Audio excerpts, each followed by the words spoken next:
역사의 깊은 밤 속에서 어떤 이름들은 빛나고 어떤 이름들은 침묵 속으로 사라집니다. 오늘 밤 우리가 찾아갈 이야기는 인류 역사상 가장 위대한 이름 중 하나, 모세라는 이름 뒤에 남겨진 기묘한 공백에 관한 것입니다. 출애굽을 이끌고 홍해를 가르고 십계명을 받은 그 위대한 지도자의 아들들이 왜 역사 속에서 거의 지워졌는지, 그 침묵이 무엇을 말하고 있는지를 천천히 따라가 보려 합니다. 편안히 누워 눈을 감으시고 수천 년 전 사막의 밤으로 함께 걸어 들어가 보시기 바랍니다. 모세라는 이름 앞에서 우리는 무엇을 떠올리게 될까요? 이집트 왕궁에서 자란 왕자, 떨기나무 앞에 선 목자, 지팡이를 든 노인, 바다를 가르는 손, 돌판을 든 채 산에서 내려오는 실루엣. 출애굽이라는 단어만으로도 우리는 수백만 명의 발걸음 소리, 양의 피로 표시된 문설주, 밤하늘을 가르는 불기둥, 갈라진 바다 사이로 드러난 마른 땅을 상상합니다. 모세는 단순히 한 사람의 이름이 아닙니다. 그는 해방의 상징이고 율법의 전달자이며 하나님과 인간 사이를 잇는 중재자입니다. 그의 이름은 유대교, 기독교, 이슬람교 모두에서 존경받고 그가 남긴 발자취는 서양 문명 전체의 기초를 이루고 있습니다. 그런데 이상한 점이 있습니다. 성경을 펼쳐 모세의 이야기를 따라가다 보면 우리는 곧 깨닫게 됩니다. 그에게 아들이 있었다는 사실은 언급되지만 그 아들들의 이야기는 거의 나오지 않습니다. 그들의 이름은 두어 번 스쳐 지나가고 그들이 무엇을 했는지, 어떻게 살았는지, 아버지의 위대한 사명을 어떻게 받아들였는지에 대해서는 침묵만이 흐릅니다. 마치 의도적으로 지워진 것처럼 역사의 페이지에서 희미하게 사라져간 이름들입니다. 이것이 왜 이상한가 하면 성경은 다른 위대한 인물들의 경우 그들의 혈통을 매우 상세하게 기록하고 있기 때문입니다. 아브라함의 아들 이삭, 이삭의 아들 야곱, 야곱의 12아들들은 모두 긴 이야기를 가지고 있습니다. 다윗의 아들들, 특히 솔로몬은 아버지보다 더 많은 지면을 차지합니다. 심지어 모세의 형 아론의 아들들조차 자세히 기록되어 있고 그들의 후손은 대대로 제사장 가문으로 이어집니다. 그러나 모세의 아들들은 마치 존재하지 않았던 것처럼 역사의 무대에서 조용히 퇴장합니다. 성경은 우연히 무언가를 빠뜨리는 책이 아닙니다. 모든 침묵에는 의도가 있고 모든 공백에는 신학이 담겨 있습니다. 그렇다면 이 침묵은 무엇을 말하고 있을까요? 왜 하나님은 가장 위대한 선지자의 아들들을 역사의 전면에 세우지 않으셨을까요? 왜 그들의 이름은 기억되지만 그들의 삶은 기록되지 않았을까요? 이 질문들은 우리를 단순한 호기심을 넘어 신앙과 혈통, 소명과 유산에 대한 깊은 신학적 탐구로 이끕니다. 오늘 밤 우리는 이 이야기되지 않은 이름들을 천천히 따라가 볼 것입니다. 사막의 텐트에서 태어나 아버지의 위대한 사명 옆에서 자라났지만 결코 그 중심에 서지 못했던 두 아들의 이야기를 들어볼 것입니다. 그들이 겪었을 혼란과 상실, 정체성의 갈등과 영적 방황을 상상해 볼 것입니다. 그리고 그들의 침묵이 우리에게 전하는 메시지, 즉 하나님께는 손주가 없다는 놀라운 진실을 발견하게 될 것입니다. 밤은 깊어가고 사막 위로 별들이 떠오릅니다. 우리는 지금 모세가 살았던 그 광야로, 그가 양을 치며 걸었던 모래 언덕으로, 그의 아들들이 뛰어놀았을 텐트 사이로 걸어 들어갑니다. 역사책에는 기록되지 않았지만 하나님의 섭리 안에서는 결코 잊히지 않은 이름들, 게르솜과 엘리에셀의 이야기가 이제 시작됩니다. 모세가 이집트를 떠난 날, 그는 살인자이자 도망자였습니다. 왕궁에서 자라 이집트의 모든 학문을 배우고 파라오의 공주에게서 아들처럼 사랑받았던 그 남자가 한순간의 분노로 이집트인을 죽이고 사막으로 도망쳐야 했습니다. 출애굽기는 이 장면을 간결하게 기록하지만 우리는 그 안에 담긴 존재론적 전환의 무게를 상상해 볼 수 있습니다. 왕자에서 도망자로, 권력의 중심에서 광야의 변두리로, 이집트어를 쓰던 입술에서 미디안의 말을 더듬거리는 이방인으로의 추락입니다. 미디안 광야는 이집트 궁전과는 완전히 다른 세계였습니다. 끝없이 펼쳐진 모래와 바위, 뜨거운 태양과 차가운 밤, 물을 찾아 이동하는 양떼와 천막으로 이루어진 삶. 여기서 모세는 우물가에서 이드로의 딸들을 만나게 되고 그들을 괴롭히는 목자들로부터 그들을 구해줍니다. 이 작은 친절이 그의 인생을 바꿉니다. 이드로는 모세를 자신의 집으로 받아들이고 딸 십보라를 그에게 아내로 줍니다. 십보라라는 이름은 새를 의미합니다. 그녀는 미디안 제사장의 딸이었고 사막의 삶에 익숙한 여인이었습니다. 모세에게 그녀는 피난처였을 것입니다. 이집트에서의 과거를 잊고 새로운 정체성으로 살아갈 수 있는 안식처였을 것입니다. 그들은 결혼했고 이드로의 양떼를 돌보며 살기 시작했습니다. 권력과 영광으로부터 멀리 떨어진 조용하고 단순한 삶이었습니다. 미디안 광야에서의 40년은 모세에게 어떤 시간이었을까요? 성경은 이 긴 세월을 단 몇 절로 요약하지만 우리는 그 속에서 흐른 느린 시간을 상상해 볼 수 있습니다. 매일 아침 일어나 양떼를 이끌고 나가고 풀과 물을 찾아 이동하고 저녁이 되면 천막으로 돌아오는 반복. 사막의 침묵 속에서 모세는 무엇을 생각했을까요? 이집트에서의 화려했던 날들을 그리워했을까요? 아니면 그것들을 잊으려 애썼을까요? 자신이 죽인 그 사람의 얼굴이 밤마다 꿈에 나타났을까요? 아니면 세월이 흐르며 기억이 흐릿해졌을까요? 이 시기에 모세에게는 두 아들이 태어났습니다. 첫째 아들의 이름은 게르솜이었고 둘째 아들의 이름은 엘리에셀이었습니다. 이 아이들은 이집트의 고통을 전혀 모르는 차에 자랐습니다. 그들이 아는 세상은 오직 미디안의 사막뿐이었습니다. 할아버지 이드로의 천막, 어머니 십보라의 목소리, 아버지 모세가 돌보는 양떼, 그리고 끝없이 펼쳐진 광야의 하늘. 그들에게 이집트는 아버지가 가끔 언급하는 먼 옛날의 이야기였을 뿐입니다.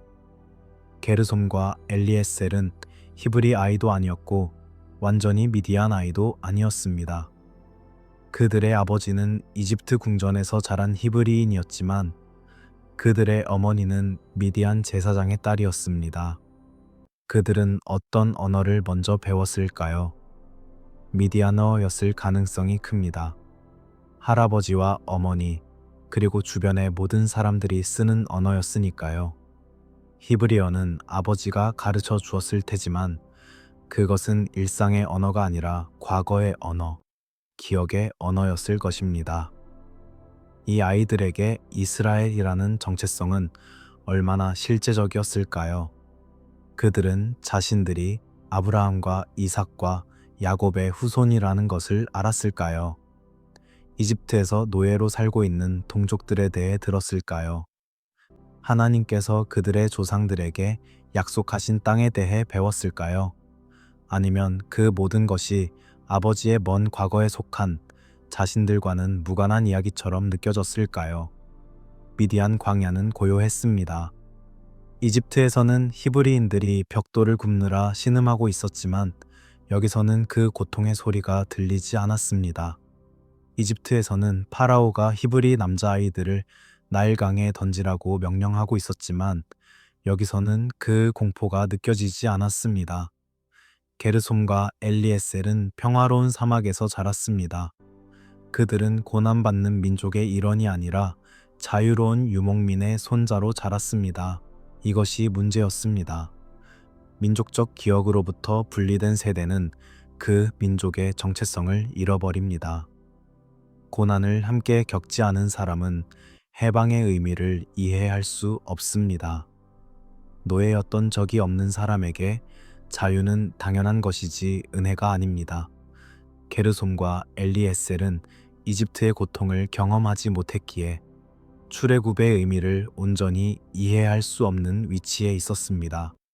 사막의 밤은 고요했고 별들은 밝았으며 양들은 평화롭게 잠들었습니다. 텐트 안에서 두 아이는 어머니의 자장가를 들으며 잠들었을 것입니다. 그들은 아직 알지 못했습니다. 자신들의 아버지가 곧 떨기나무 앞에 서게 될 것이며 그곳에서 불타는 음성을 듣게 될 것이며 이집트로 돌아가 동족을 해방시키라는 사명을 받게 될 것임을 그들은 알지 못했습니다.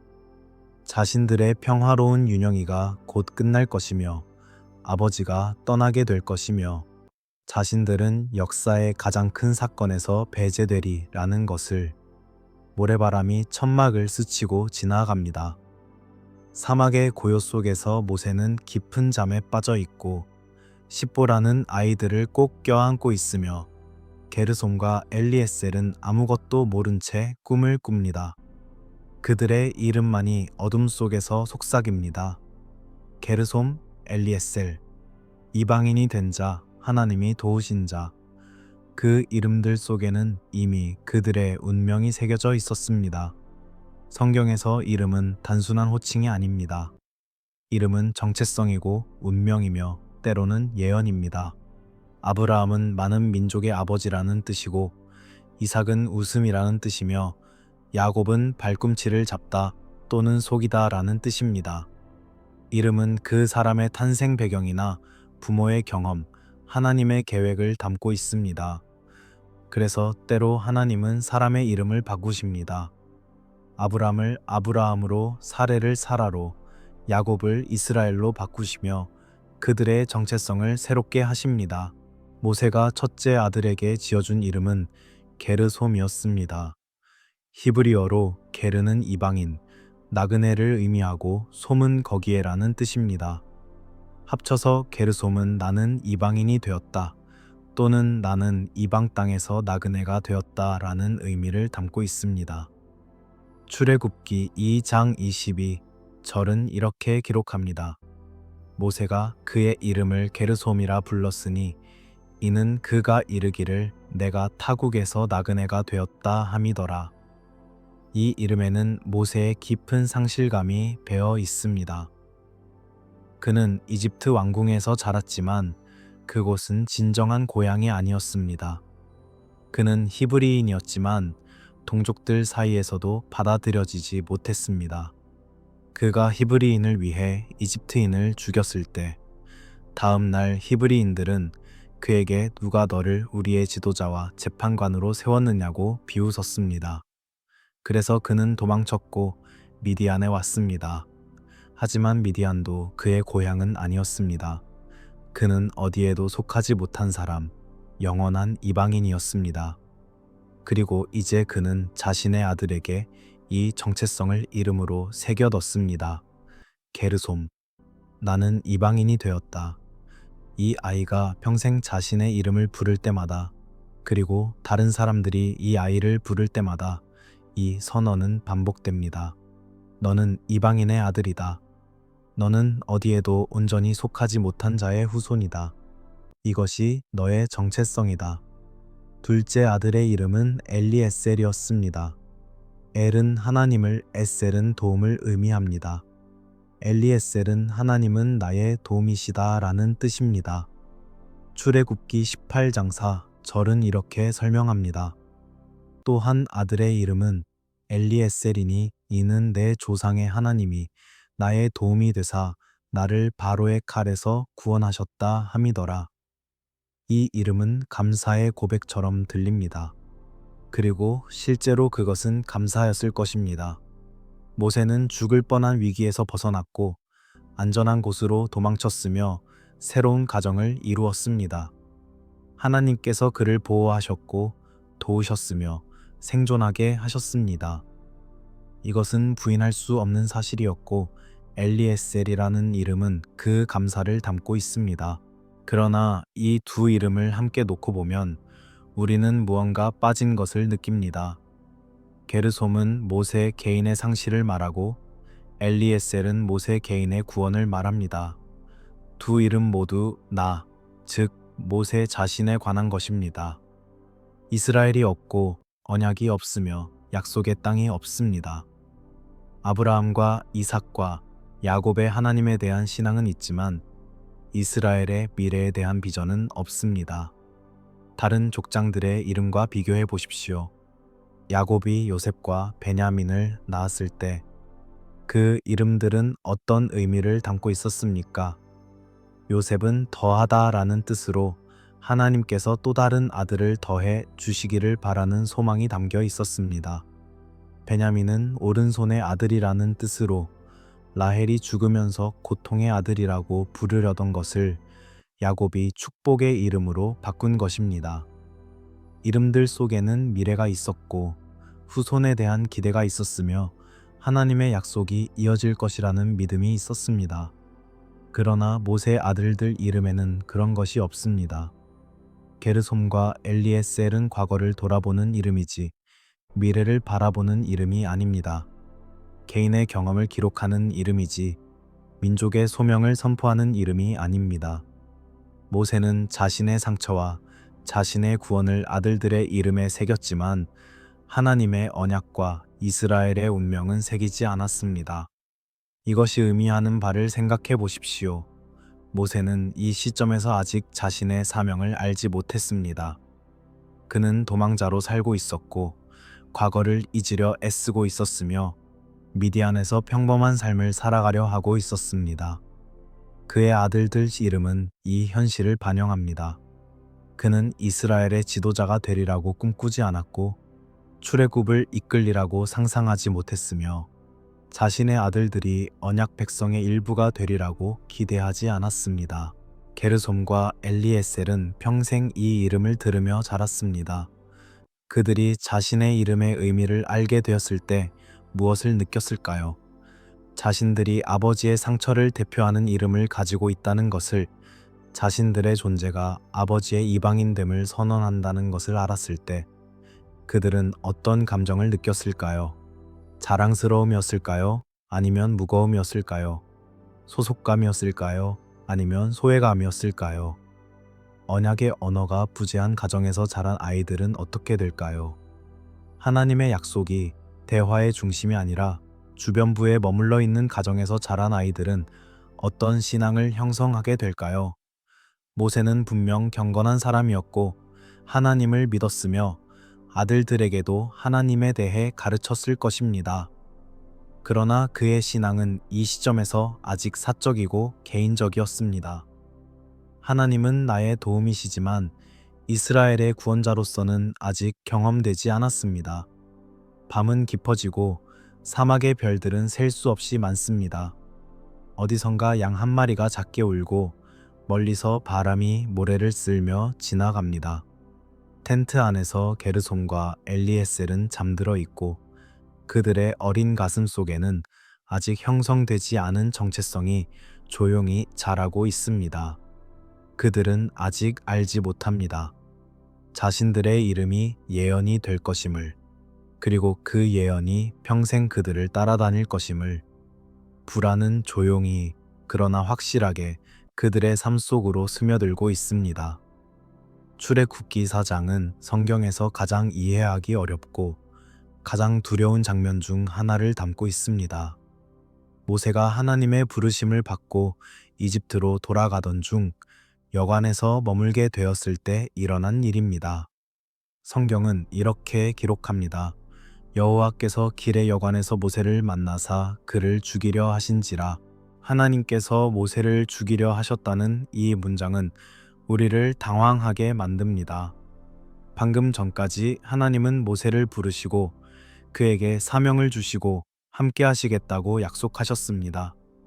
모세는 여러 핑계를 대며 거절했지만 결국 순종하여 이집트로 향하고 있었습니다. 그런데 갑자기 아무런 경고도 없이 하나님께서 그를 죽이려 하신다는 것입니다. 무슨 일이 있었던 걸까요? 문맥을 보면 문제가 드러납니다. 할례였습니다. 모세는 자신의 아들에게 할례를 행하지 않았던 것입니다. 할례는 아브라함 때부터 내려온 언약의 표징이었습니다. 하나님께서 아브라함에게 명령하셨습니다. 너희 중 모든 남자는 할례를 받으라. 이것이 나와 너희와 너희 후손 사이의 언약이니라. 난 집 할 일 든 남자아이는 다 할례를 받아야 했습니다. 이것은 선택사항이 아니라 명령이었고 언약 백성의 정체성을 나타내는 필수적인 표시였습니다. 그런데 모세는 자신의 아들에게 할례를 행하지 않았습니다. 게르솜과 엘리에셀 중 적어도 한 명은, 아마도 둘 다 할례를 받지 않은 채로 자라고 있었습니다. 왜 모세는 이 명령을 지키지 않았을까요? 십보라가 반대했을 가능성이 있습니다. 그녀는 미디안 여인이었고 할례는 미디안의 관습이 아니었습니다. 아마도 그녀는 이 의식을 이해하지 못했거나 아이에게 고통을 주는 것을 원하지 않았을 것입니다. 혹은 모세 자신이 망설였을 수도 있습니다. 그는 이집트를 도망쳐 나온 사람이었고 히브리인이라는 정체성으로부터 거리를 두고 살아왔습니다. 미디안에서 그는 새로운 삶을 시작했고 과거를 잊으려 했습니다. 아들에게 할례를 행한다는 것은 그 아이를 언약 백성의 일원으로 표시하는 것이고 이스라엘이라는 정체성에 묶어두는 것이며 이집트의 노예 민족과 연결하는 것이었습니다. 모세는 아마도 자신의 아들들이 그런 짐을 지지 않기를 바랐을지도 모릅니다. 그들이 자유로운 미디안 사람으로 살기를 원했을지도 모릅니다. 하지만 이제 모세는 이집트로 가고 있었고 하나님의 사명을 받은 상태였습니다. 그는 더 이상 도망자가 아니라 이스라엘의 해방자였습니다. 그리고 이스라엘의 해방자가 자신의 아들에게조차 언약의 표를 행하지 않았다는 것은 용납될 수 없는 모순이었습니다. 어떻게 언약을 지키지 않는 사람이 언약 백성을 이끌 수 있겠습니까? 어떻게 자신의 집안도 정리하지 못한 사람이 민족 전체를 이끌 수 있겠습니까? 그래서 하나님은 모세를 만나셨고 그를 죽이려 하셨습니다. 성경은 세부 사항을 말하지 않지만 모세는 분명 갑작스럽고 심각한 질병이나 고통에 빠졌을 것입니다. 죽음이 임박했고 위기의 순간이었습니다. 십보라는 무슨 일이 일어나고 있는지 깨달았습니다. 그녀는 즉시 행동했습니다.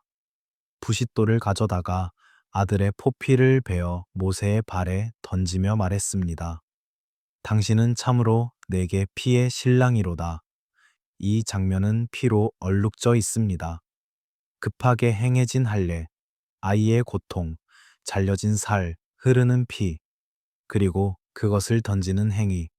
십보라의 말은 분노와 공포로 가득 차 있습니다. 피의 신랑이라는 표현은 비난처럼 들립니다. 당신과 당신의 하나님 때문에 내 아이가 피를 흘려야 됐다는 절규처럼 들립니다. 게르솜과 엘리에셀은 이 밤을 어떻게 기억했을까요? 그들 중 한 명은 방금 할례를 받았고 고통 속에 울고 있었을 것입니다. 어머니는 분노하고 있었고 아버지는 죽어가고 있었으며 여관의 어둠 속에서 보이지 않는 하나님의 임재가 공포처럼 그들을 짓누르고 있었습니다. 이것이 그들이 언약의 하나님을 처음 경험한 방식이었습니다. 사랑이나 보호가 아니라 위협과 두려움으로였습니다. 어린아이에게 이런 트라우마는 평생 지속될 수 있습니다. 하나님은 무서운 분, 갑자기 나타나 죽이려 하는 분, 피를 요구하는 분으로 각인됩니다. 할례라는 의식은 언약의 아름다운 표징이 되는 대신 공포의 기억과 연결됩니다. 아버지가 죽을 뻔했던 밤, 어머니가 분노했던 밤, 피가 흘렀던 밤의 기억과 함께 말입니다. 성경은 이후에 십보라와 아이들이 어떻게 되었는지 바로 말하지 않습니다. 하지만 출애굽기 18장을 보면 십보라와 두 아들은 모세와 함께 이집트로 가지 않았던 것으로 보입니다. 모세는 그들을 장인 이드로에게 돌려보냈고 이드로는 나중에 광야에서 모세를 만났을 때 십보라와 두 아들을 데려왔습니다. 왜 모세는 가족을 이집트에 데려가지 않았을까요? 여러 이유가 있었을 것입니다. 이집트는 위험한 곳이었고 파라오와의 대결이 예상되었으며 모세는 가족을 위험에 노출시키고 싶지 않았을 것입니다. 그러나 더 깊은 이유가 있었을지도 모릅니다. 여관에서의 그 밤 이후 모세와 십보라 사이에는 균열이 생겼을 수 있습니다. 십보라는 모세의 하나님을 그리고 히브리인의 관습을 이해하지 못했고 받아들이기 어려워했을 수 있습니다. 모세는 자신의 사명과 가정 사이에서 선택을 해야 했고 결국 가족을 뒤에 남겨두기로 결정했습니다. 그래서 게르솜과 엘리에셀은 미디안으로 돌아갔습니다. 그들은 인류 역사상 가장 위대한 사건들을 놓치게 되었습니다. 그들은 이집트에 없었습니다. 그들은 10가지 재앙을 보지 못했습니다. 나일강이 피로 변하는 것을, 개구리와 파리와 메뚜기가 땅을 뒤덮는 것을, 우박이 쏟아지는 것을, 흑암이 온 땅을 덮는 것을 보지 못했습니다. 그들은 유월절 밤에 없었습니다. 양의 피를 문설주와 임방에 바르는 것을, 누룩 없는 빵과 쓴 나물을 먹는 것을, 밤중에 이집트 전역에서 장자들이 죽어가는 것을, 파라오의 절규를 듣는 것을 경험하지 못했습니다. 그들은 그 밤 이스라엘 백성이 급히 이집트를 떠날 때 함께 있지 않았습니다. 그들은 홍해에 없었습니다. 뒤에서 이집트 군대가 추격해오고 앞에는 바다가 가로막혀 있을 때에 그 절망을 느끼지 못했습니다. 모세가 지팡이를 들어 바다를 가르고 물이 좌우로 갈라져 벽이 되고 마른 땅이 드러나는 그 기적을 보지 못했습니다.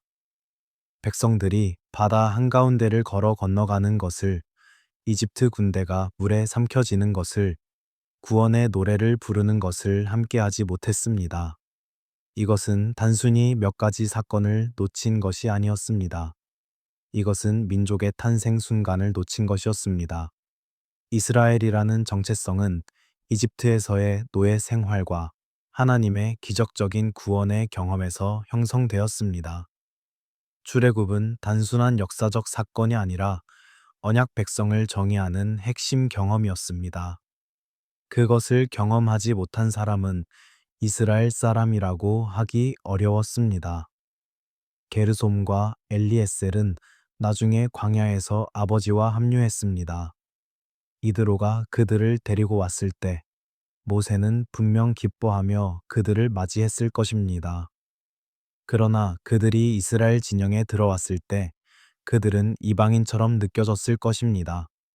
모든 사람들은 이집트에서의 기억을 공유하고 있었지만 그들은 그것을 가지고 있지 않았습니다. 모든 사람들은 홍해를 건넌 이야기를 했지만 그들은 그 현장에 없었습니다. 지도자의 아들이라는 위치는 더욱 어색하게 만들었을 것입니다. 사람들은 그들을 모세의 아들로 알았지만 그들은 모세가 이룬 위대한 일들을 함께 경험하지 못했습니다. 그들은 아버지의 명성 옆에 서 있었지만 그 명성을 함께 만들지 못했습니다. 그들은 존경받아야 할 위치에 있었지만 그 존경을 받을 자격이 있는지 스스로 의심했을 것입니다. 공동체의 기억은 강력한 결속력을 만듭니다. 함께 고난을 겪고 함께 구원을 경험한 사람들은 깊은 유대감을 형성합니다. 그러나 그 기억을 공유하지 못한 사람은 항상 외부자처럼 느낍니다. 게르솜과 엘리에셀은 혈통으로는 이스라엘 사람이었지만 경험으로는 이방인이었습니다. 그들의 이름 중 하나가 나는 이방인이 되었다라는 뜻을 가진 것은 아이러니한 예언이었습니다. 감정적으로 분리된 세대는 리더십을 계승하기 어렵습니다. 모세는 백성과 함께 고통받았고 함께 구원받았으며 함께 광야를 걸었습니다. 그래서 백성들은 그를 따랐고 그의 말을 들었으며 그의 권위를 인정했습니다. 그러나 게르솜과 엘리에셀은 그런 경험이 없었습니다. 그들이 무슨 말을 해도 사람들은 속으로 생각했을 것입니다. 너희는 거기에 없었잖아. 너희는 우리의 고통을 몰라. 너희는 기적을 보지 못했어. 역사 속의 결석자는 영원히 그 결석의 그림자를 안고 삽니다. 게르솜과 엘리에셀은 그들의 선택이 아니었음에도 불구하고 출애굽을 놓쳤다는 사실로 인해 평생 주변부로 밀려났습니다. 그들은 위대한 아버지를 두었지만 그 위대함에 참여하지 못했습니다. 그들은 언약 백성의 일원이었지만 언약이 실현되는 순간에 부재했습니다. 밤 공기는 차갑고 고요합니다. 광야 어딘가에서 게르솜과 엘리에셀은 잠들어 있습니다. 그들의 꿈속에는 자신들이 보지 못한 장면들이 어렴풋이 떠오릅니다. 갈라진 바다, 불기둥, 구름 기둥, 만나가 내리는 아침, 메추라기 때. 그러나 그것들은 직접 경험한 기억이 아니라 다른 사람들의 이야기를 통해 들은 간접적인 이미지들입니다. 후회는 잔잔하게, 그러나 깊이 그들의 가슴 속에 흐르고 있습니다. 광야의 삶이 정착되면서 하나님은 이스라엘 백성에게 예배와 제사의 체계를 세우기 시작하셨습니다. 시내산에서 율법을 주시고 성막을 짓게 하시고 제사장 제도를 확립하셨습니다. 이것은 단순히 종교적 의식을 만드는 것이 아니라 거룩한 백성으로서의 정체성을 형성하는 과정이었습니다. 하나님께서는 누가 제사를 드릴 것인지, 어떻게 드릴 것인지, 무엇을 드릴 것인지를 상세하게 지시하셨습니다. 그리고 하나님은 제사장으로 아론과 그의 아들들을 선택하셨습니다. 출애굽기 28장 1절은 이렇게 기록합니다. 너는 이스라엘 자손 중 내 형 아론과 그의 아들들, 곧 아론과 아론의 아들, 나답과 아비후와 엘르아살과 이다마를 그와 함께 내게로 나오게 하여 나를 섬기는 제사장 직분을 행하게 하되, 아론과 그의 네 아들이 제사장으로 세워졌고 그들의 후손이 대대로 제사장 직분을 이어가게 되었습니다. 이것은 놀라운 선택이었습니다. 왜냐하면 모세가 이스라엘의 지도자였기 때문입니다. 모세가 하나님과 백성 사이를 중재했고 모세가 율법을 받았으며 모세가 백성을 이끌었습니다. 만약 혈통이 중요했다면, 만약 가문의 권력이 세습되어야 했다면 제사장 직분은 당연히 모세의 아들들에게 가야 했을 것입니다. 그러나 하나님은 그렇게 하지 않으셨습니다. 하나님은 모세의 형 아론을 선택하셨고 아론의 아들들을 제사장으로 세우셨습니다. 이 선택에는 여러 이유가 있었을 것입니다. 첫째, 아론은 모세와 함께 이집트에서 사역했고 모세의 대변인 역할을 했으며 백성들에게 이미 알려진 인물이었습니다. 그는 모세와 함께 파라오 앞에 섰고 함께 표적을 행했으며 함께 출애굽을 이끌었습니다. 그의 아들들도 출애굽을 경험했고 백성과 함께 광야 길을 걸었습니다. 둘째, 하나님은 권력 집중을 막기를 원하셨습니다. 만약 모세가 정치적 지도자이면서 동시에 제사장 가문의 조상이 되었다면 그의 후손들은 이스라엘에서 절대적인 권력을 가지게 되었을 것입니다. 왕과 제사장의 역할을 모두 가진 가문은 견제받지 않는 권력을 누릴 수 있었고 이것은 위험했습니다. 하나님은 지혜롭게 이 두 역할을 분리하셨습니다. 모세는 지도자였지만 제사장이 아니었고 아론은 제사장이었지만 정치적 지도자는 아니었습니다. 셋째, 하나님은 혈통이 아닌 소명의 원리를 가르치기를 원하셨습니다. 위대한 아버지가 자동으로 위대한 아들을 낳는 것은 아닙니다. 아브라함의 모든 자손이 언약의 자녀가 된 것이 아니라 이삭만이 선택되었습니다. 이삭의 아들 중에서도 에서가 아니라 야곱이 선택되었습니다. 야곱의 12아들 중에서도 장자 르우벤이 아니라 요셉과 유다가 특별한 위치를 차지했습니다. 하나님의 선택은 인간의 기대를 따르지 않습니다. 모세의 아들들이 제사장으로 선택되지 않은 것은 이 원리의 또 다른 예였습니다. 그들은 위대한 아버지를 두었지만 그것이 자동으로 그들에게 특권을 주지는 않았습니다. 그들은 평범한 레위인으로 남았습니다. 레위 지파는 하나님께 특별히 구별된 지파였고 성막 봉사를 담당했지만 제사장은 아니었습니다. 제사장은 레위인 중에서도 오직 아론의 후손만이 될 수 있었고 모세의 후손은 그 영광에서 제외되었습니다. 게르솜과 엘리에셀은 이 결정을 어떻게 받아들였을까요? 그들은 자신들의 사촌들, 즉 아론의 아들들 나답, 아비우, 엘르아살, 이다말이 화려한 제사장 옷을 입고 기름 부음을 받고 성막에서 봉사하는 것을 지켜보았을 것입니다. 그들은 백성들이 자신들의 사촌들에게 경의를 표하고 제물을 가져오고 제사를 의뢰하는 것을 보았을 것입니다. 그리고 자신들은 뒤에서 성막의 기구들을 운반하고 천막을 치고 보조적인 일을 하는 평범한 레위인으로 남았습니다. 인간적으로 이것은 상실감을 불러일으켰을 것입니다. 왜 우리는 안 되는가? 우리 아버지가 더 위대하지 않은가? 아론은 모세의 형일 뿐인데 왜 아론의 아들들이 선택되고 우리는 배제되는가? 이런 질문들은 자연스러웠고 정당해 보였습니다. 그러나 하나님의 답은 분명했습니다. 왜냐하면 내가 그렇게 정했기 때문이다. 소명은 혈통으로 주어지는 것이 아니라 하나님의 주권적 선택으로 주어진다.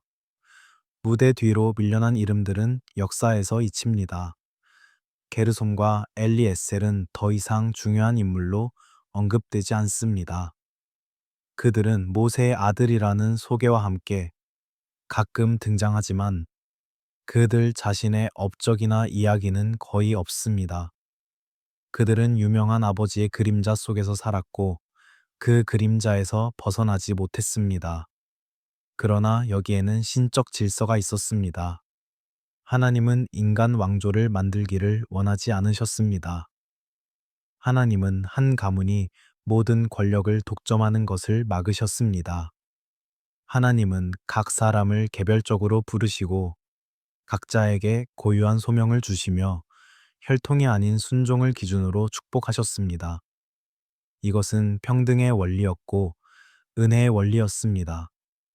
조용히 내려앉는 체념의 분위기 속에서 게르솜과 엘리에셀은 자신들의 자리를 받아들였을 것입니다. 그들은 제사장이 되지 못했지만 레위인으로 섬길 수 있었습니다. 그들은 무대 전면에 서지 못했지만 하나님의 집을 섬기는 일에 참여할 수 있었습니다. 그들은 아버지만큼 위대해지지 못했지만 하나님의 백성의 일원으로 살아갈 수 있었습니다. 이것만으로도 충분했을까요? 아마도 그들은 평생 그 질문과 씨름했을 것입니다. 광야는 여전히 고요하고 별들은 여전히 밝습니다. 성막의 천막이 바람에 살랑거리고 제단의 재가 식어가며 백성들은 잠들어 있습니다.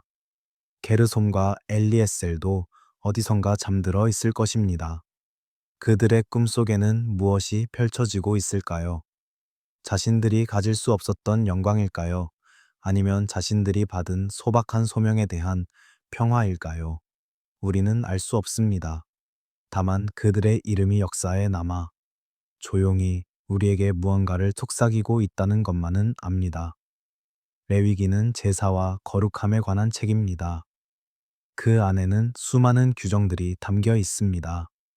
무엇을 먹어야 하고 무엇을 먹지 말아야 하는지, 어떻게 씻어야 하고 어떻게 정결해져야 하는지, 어떤 제사를 언제 어떻게 드려야 하는지, 그리고 그 모든 규정의 중심에는 한 가지 명령이 있습니다. 너희는 거룩하라. 나 여호와 너희 하나님이 거룩함이니라. 거룩함은 구별됨을 의미합니다. 하나님께 속한 것, 하나님을 위해 따로 떼어놓은 것, 세상과 다른 것, 제사장들은 특별히 거룩해야 했습니다. 그들은 하나님께 가장 가까이 다가가는 사람들이었고, 백성을 대표하여 성소에 들어가는 사람들이었으며, 하나님의 임재 앞에 서는 사람들이었습니다. 그래서 그들에게는 더 엄격한 규정이 적용되었고, 더 높은 기준이 요구되었습니다. 그러나 거룩함은 축복인 동시에 위험이었습니다. 하나님께 가까이 가는 것은 영광이었지만 동시에 두려운 일이었습니다. 하나님은 사랑이시지만 동시에 소멸하는 불이셨습니다. 하나님의 거룩함은 죄와 공존할 수 없었고 불순종을 용납하지 않았으며 경솔함을 심판하셨습니다. 레위기 10장은 이 위험을 극적으로 보여줍니다. 아론의 아들 나답과 아비후가 다른 불, 즉 여호와께서 명령하지 않으신 불을 향로에 담아 하나님께 드렸습니다. 성경은 정확히 무엇이 잘못되었는지 자세히 설명하지 않습니다.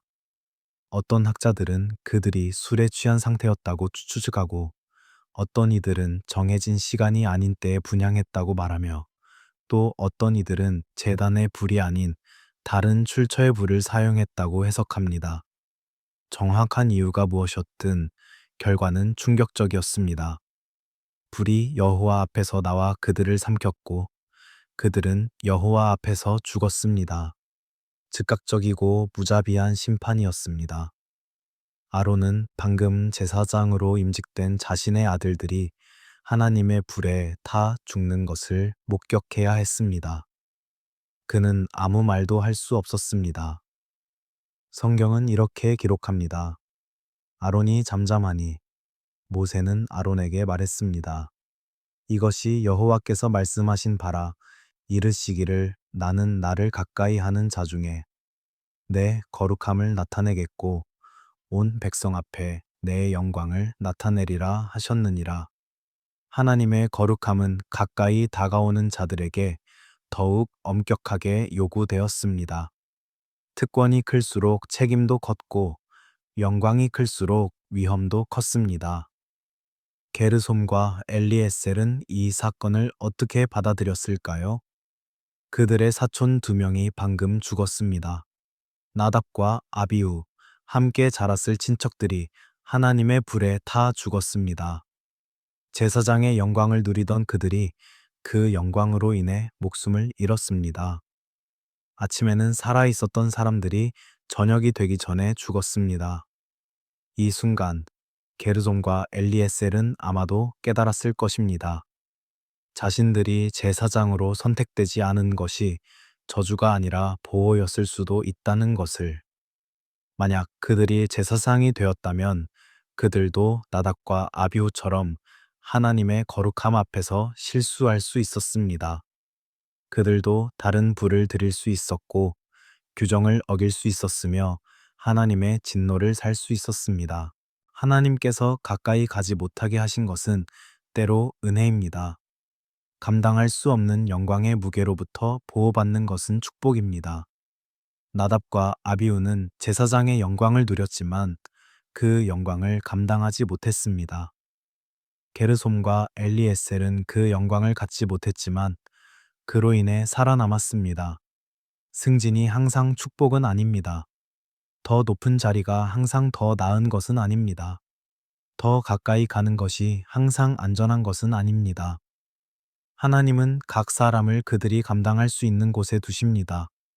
어떤 사람은 불 가까이에, 어떤 사람은 멀리에, 어떤 사람은 무대 위에, 어떤 사람은 무대 뒤에, 그리고 모든 위치에는 하나님의 지혜와 사랑이 담겨 있습니다. 인간은 성공을 잘못 정의하곤 합니다. 우리는 높은 지위, 많은 권력, 큰 명성을 성공이라고 생각합니다. 그러나 하나님의 눈에 성공은 다릅니다. 하나님께 순종하며 살아가는 것, 주어진 자리에서 충성하는 것, 교만하지 않고 겸손하게 섬기는 것이 진정한 성공입니다. 나답과 아비후는 제사장이었지만 실패했고 게르솜과 엘리에셀은 평범한 레위인이었지만 살아남았습니다. 불 가까이 가지 않게 하신 자비를 생각하며 우리는 잠시 멈춥니다. 하나님은 우리를 사랑하시되 때로 우리가 원하는 것을 주지 않으심으로 사랑하십니다. 하나님은 우리를 축복하시되 때로 우리를 제한하심으로 축복하십니다. 하나님은 우리를 인도하시되 때로 우리가 가려는 길을 막으심으로 인도하십니다. 밤은 깊고 공기는 차분합니다. 성막의 불은 여전히 타오르고 있지만 우리는 멀찌감치 떨어진 곳에서 그것을 바라봅니다. 안전한 거리에서 보호받는 위치에서 감사하는 마음으로 게르솜과 엘리에셀도 그렇게 했을 것입니다. 그들은 제사장이 아니었지만 그것으로 인해 살았습니다. 낮은 깨달음이 우리를 잠으로 이끕니다. 모세가 죽고 여호수아가 가나안 땅을 정복한 후 이스라엘은 사사시대로 접어듭니다. 이 시기는 혼란과 타락의 시기였습니다. 사사기의 마지막 구절은 이 시대를 이렇게 요약합니다. 그때에 이스라엘의 왕이 없으므로 사람이 각기 자기의 소견에 옳은 대로 행하였더라. 왕이 없다는 것은 단순히 정치적 지도자가 없다는 뜻이 아니었습니다. 그것은 중앙 집권적 권위가 없었고 통일된 규범이 없었으며 하나님의 율법이 제대로 지켜지지 않았다는 의미였습니다. 각 지파는 자기 방식대로 살았고 각 가정은 자기 생각대로 행동했으며 각 개인은 자기 판단을 따랐습니다. 이것은 자유가 아니라 무질서였고 다양성이 아니라 혼란이었습니다. 사사기 17장과 18장은 이 혼란을 보여주는 이상한 이야기를 담고 있습니다. 미가라는 사람이 등장합니다. 그는 어머니에게서 은 1,100개를 훔쳤다가 어머니가 저주하는 것을 듣고 두려워서 돌려줍니다. 어머니는 그 은을 여호와께 드리기로 작정하고 은장색에게 주어 신상을 만들게 합니다. 그리고 미가는 자기 집에 신당을 만들고 에봇과 드라빔을 만들어 두고 자기 아들 중 하나를 제사장으로 삼습니다. 이 모든 것이 율법에 어긋나는 행위였습니다. 개인이 신당을 만드는 것, 우상을 만드는 것, 아무나 제사장으로 삼는 것은 모두 금지되어 있었습니다. 제사는 오직 성막이나 나중에는 성전에서만 드려야 했고, 제사장은 오직 아론의 후손만 될 수 있었습니다. 그러나 미가는 이 모든 규정을 무시하고 자기 집에 종교 시설을 만들었습니다. 그러다가 미가는 한 레위인을 만나게 됩니다. 이 레위인은 유다 베들레헴에서 왔고 거할 곳을 찾아 떠돌고 있었습니다. 미가는 그를 보자마자 제안합니다.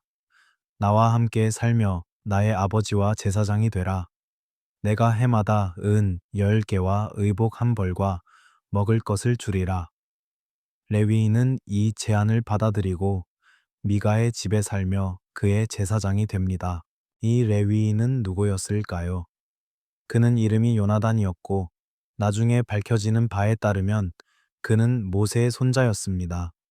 모세의 아들 게르솜의 아들이었던 것입니다. 가장 위대한 선지자의 손자가 율법을 받은 그 모세의 후손이 개인 신당에서 돈을 받고 일하는 제사장이 되어 있었습니다. 요나단은 왜 이런 선택을 했을까요? 성경은 그가 거할 곳을 찾아 떠돌고 있었다고 말합니다. 레위인들은 자기 땅을 가지지 못했고 대신 다른 지파의 선급들 중 일부에 거주하며 살았습니다. 그들은 백성들의 11조와 헌물로 생활했습니다. 그러나 사사시대에는 사람들이 11조를 제대로 드리지 않았을 가능성이 큽니다. 중앙성소가 제대로 기능하지 않았고 제사 제도가 무너지고 있었으며 레위인들은 생계를 꾸리기 어려웠을 것입니다. 그래서 요나단은 떠돌았습니다. 일자리를 찾아, 먹을 것을 찾아, 거할 곳을 찾아 방황했습니다. 그리고 미가가 제안했을 때 그는 거절하지 않았습니다. 은 10개와 의복 한 벌과 먹을 것. 이것이 그에게는 안정이었고 생존이었으며 미래였습니다. 그것이 율법에 어긋나는지 하나님께서 기뻐하시는지는 부차적인 문제가 되었습니다. 신앙이 직업이 될 때 이런 일이 벌어집니다. 거룩한 소명이 생계수단이 될 때, 하나님을 섬기는 일이 돈을 버는 방법이 될 때 우리는 타협하기 시작합니다. 처음에는 작은 타협입니다. 이것은 그렇게 나쁘지 않아. 어쨌든 나는 제사장 역할을 하고 있잖아. 미가도 여호와를 섬기려고 하잖아. 그런 식으로 합리화가 시작됩니다. 그러나 타협은 더 큰 타협으로 이어집니다. 얼마 후 단 지파의 정탐꾼들이 미가의 집을 지나가게 됩니다. 그들은 요나단을 알아보고 그에게 묻습니다. 우리가 가는 길이 잘 될지 하나님께 물어달라. 요나단은 묻지도 않고 대답합니다. 평안히 가라. 너희가 가는 길은 여호와 앞에 있느니라. 그는 하나님께 실제로 묻지 않았을 가능성이 큽니다. 그는 그저 고객을 만족시키는 말을 했을 뿐입니다. 단 지파 사람들은 라이스라는 평화로운 성급을 공격하여 점령하고 그곳의 이름을 단이라 바꿉니다. 그리고 돌아오는 길에 다시 미가의 집에 들러 이번에는 더 큰 제안을 합니다. 우리와 함께 가서 우리의 제사장이 되는 것이 어떠냐? 한 사람의 집에 제사장이 되는 것과 이스라엘 한 지파의 제사장이 되는 것 중 어느 것이 나으냐? 이것은 승진이었습니다.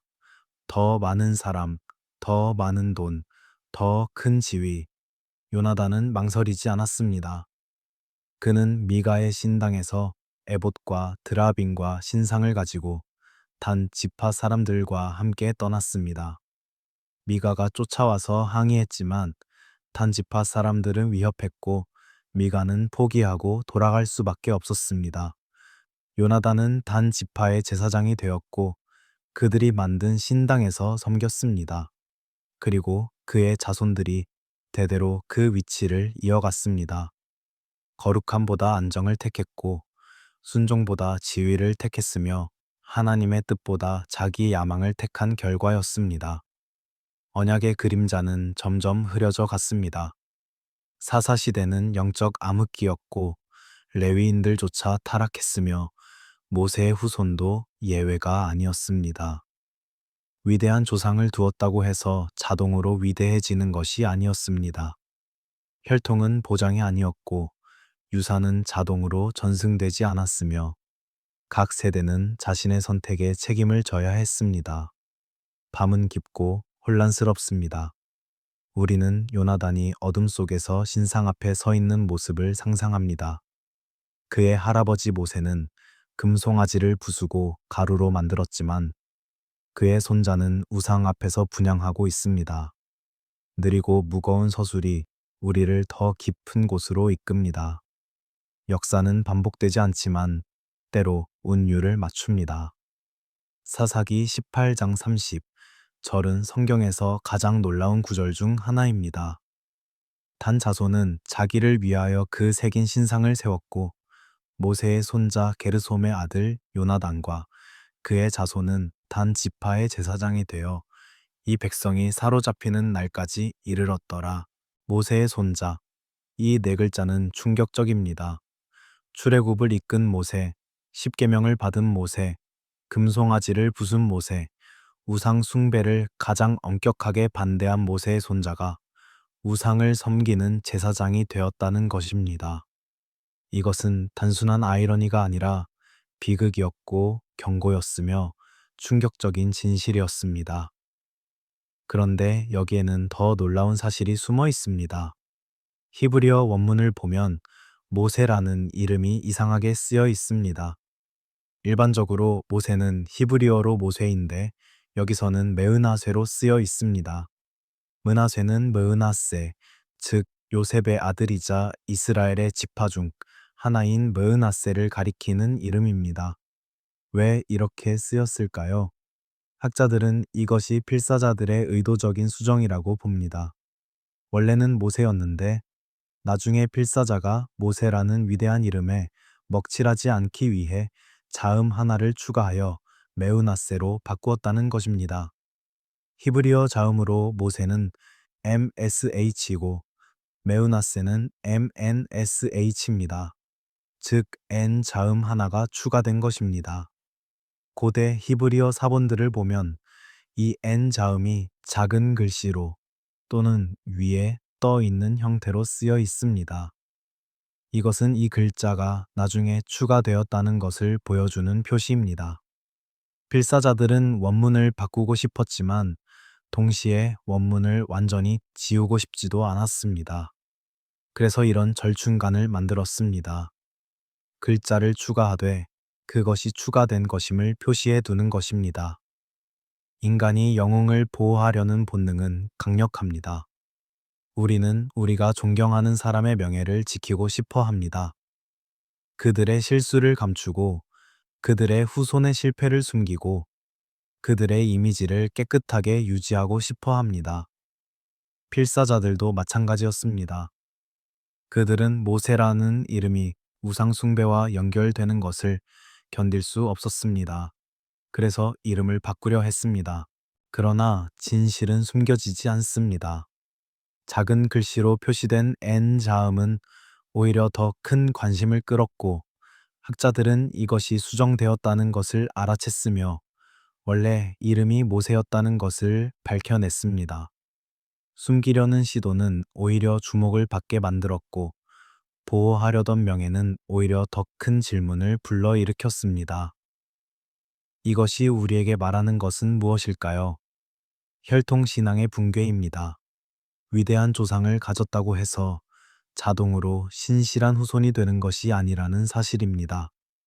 모세의 손자도 아브라함의 후손도 다윗의 자손도 그들 자신의 선택과 순종이 없다면 하나님께서 기뻐하시는 사람이 될 수 없다는 진리입니다. 하나님께는 손주가 없습니다. 이 말은 하나님께서 각 세대를 개별적으로 대하신다는 뜻입니다. 할아버지의 신앙이 손자를 구원하지 않고 아버지의 경건함이 아들을 의롭게 만들지 않으며 조상의 업적이 후손의 죄를 덮지 못합니다. 각 사람은 하나님 앞에 혼자 서야 하고 각 세대는 스스로 하나님을 선택해야 하며 각 개인은 자신의 순종에 책임을 져야 합니다. 요나단은 모세의 손자였지만 그것이 그를 보호하지 못했습니다. 그는 위대한 할아버지를 두었지만 그 위대함을 이어받지 못했습니다. 그는 율법을 받은 모세의 혈통이었지만 율법을 어기는 삶을 살았습니다.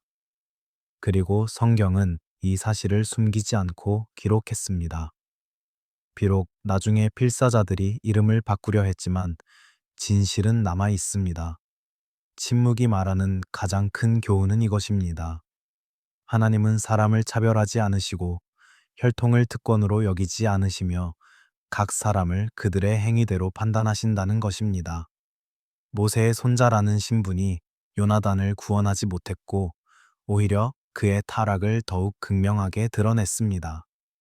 더 큰 유산을 받은 사람은 더 큰 책임을 지고 더 많이 아는 사람은 더 엄격하게 심판받습니다. 밤은 고요하고 진실은 무겁습니다. 우리는 요나단이라는 이름을 천천히 반복합니다. 모세의 손자, 게르솜의 아들, 우상의 제사장. 그는 할아버지의 영광 옆에 있었지만 그 영광을 더럽혔습니다. 그는 위대한 유산을 받았지만 그것을 배반했습니다. 그리고 그의 이야기는 모든 세대에게 경고로 남았습니다. 침묵이 우리를 감싸고 그 침묵 속에서 가장 큰 교훈이 울려 퍼집니다. 역대기는 이스라엘의 역사를 다시 쓴 책입니다. 사무엘서와 열왕기가 이미 기록한 역사를 다른 관점에서 다른 강조점으로 다시 서술합니다. 역대기는 특히 제사장과 레위인, 성전 봉사와 예배의 많은 지면을 할애합니다. 그리고 여기서 우리는 놀라운 사실을 발견합니다.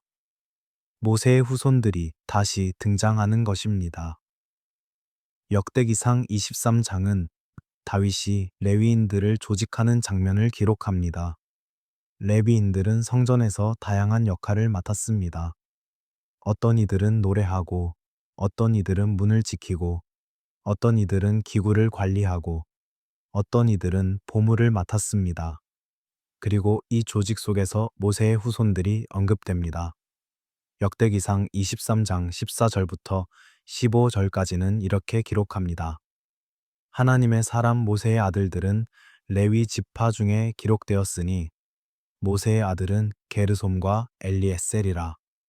그리고 26장 24절은 더 구체적으로 말합니다. 모세의 손자 게르솜의 아들 스브엘은 곳간을 맡은 자가 되었고 곳간, 즉 보물 창고를 맡는 일은 중요한 책임이었습니다. 성전에는 백성들이 드린 금과 은, 값진 기물들, 거룩한 물건들이 보관되어 있었습니다.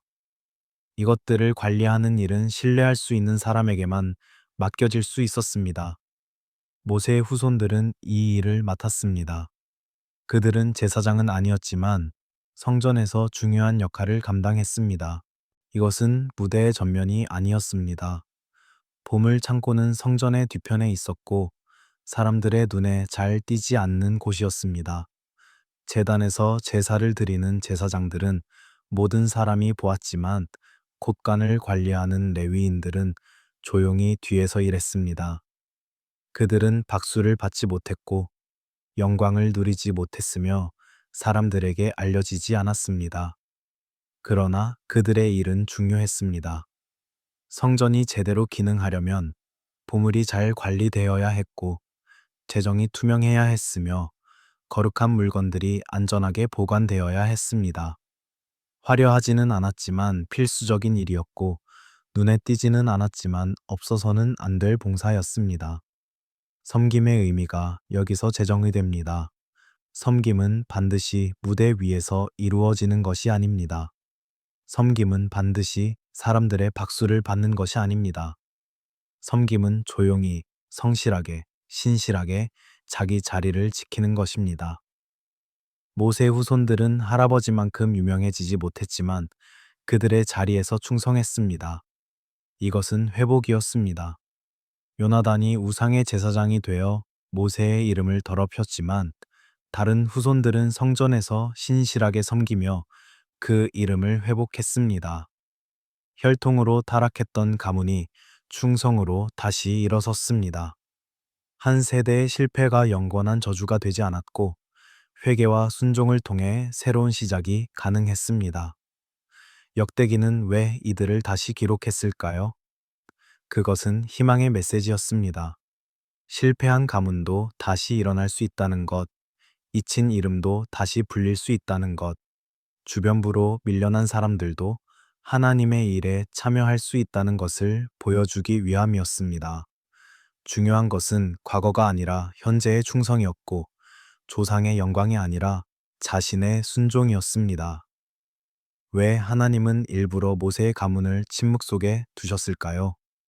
왜 그들을 제사장으로 세우지 않으셨고, 왜 그들을 지도자로 만들지 않으셨으며, 왜 그들을 역사의 전면에 내세우지 않으셨을까요?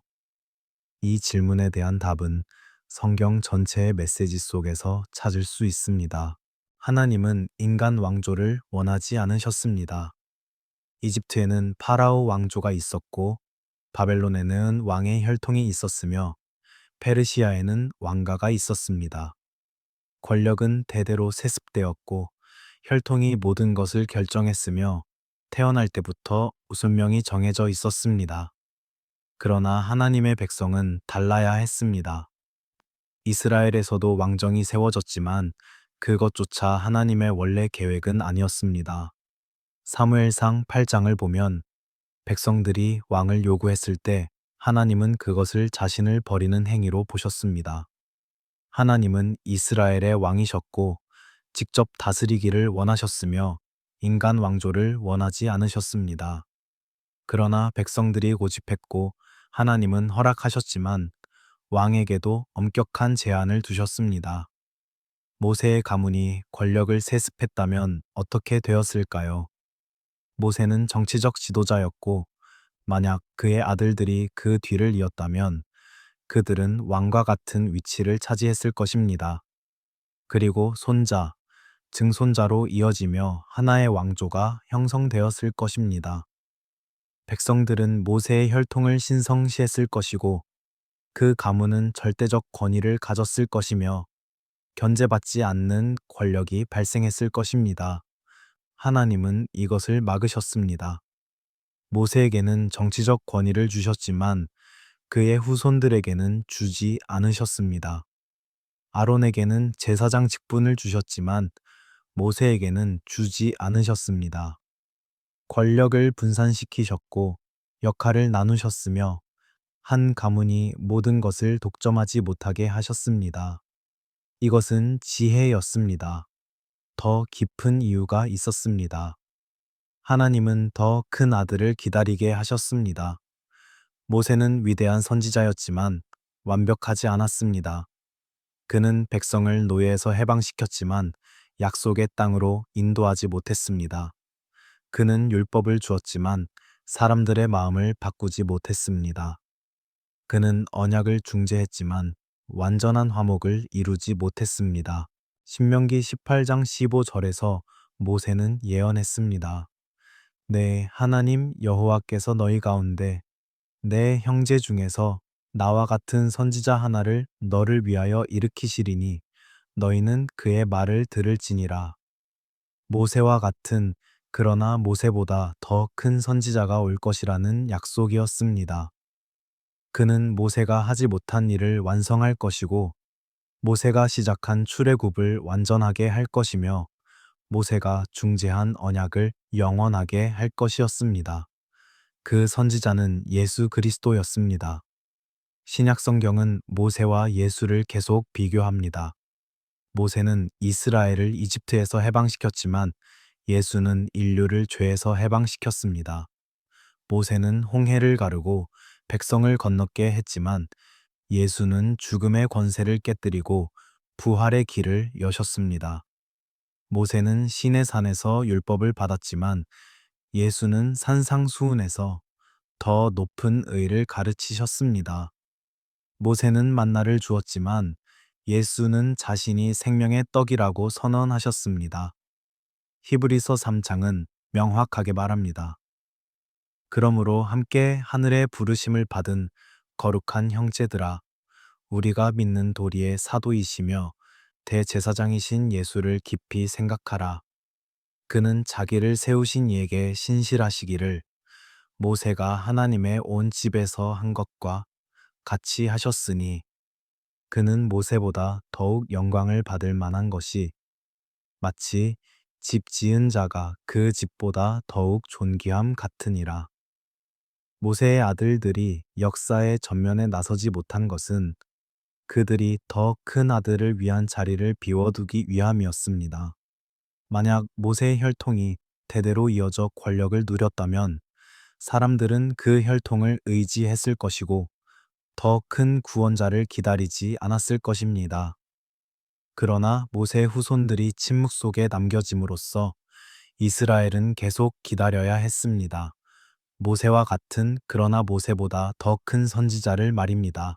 게르손과 엘리에셀은 이 큰 그림의 일부였습니다. 그들은 자신들이 왜 제사장이 되지 못했는지, 왜 지도자가 되지 못했는지, 왜 역사에서 주변부로 밀려났는지 이해하지 못했을 것입니다. 그러나 하나님의 계획 속에서 그들의 침묵은 의미가 있었습니다. 그들의 부재는 더 큰 존재를 가리켰고 그들의 제한은 더 큰 자유를 예비했으며 그들의 평범함은 더 큰 영광을 대비시켰습니다. 예표라는 개념이 여기서 중요합니다. 구약의 많은 인물들과 사건들은 신약에서 완성될 더 큰 진리를 미리 보여주는 그림자였습니다. 모세는 그리스도의 예표였고 출애굽은 구원의 예표였으며 유월절 양은 십자가의 예표였습니다. 그러나 예표는 실체가 아닙니다. 그림자는 본체를 대신할 수 없습니다. 만약 모세의 가문이 계속 권력을 누렸다면 사람들은 예표를 실체로 착각했을 것입니다.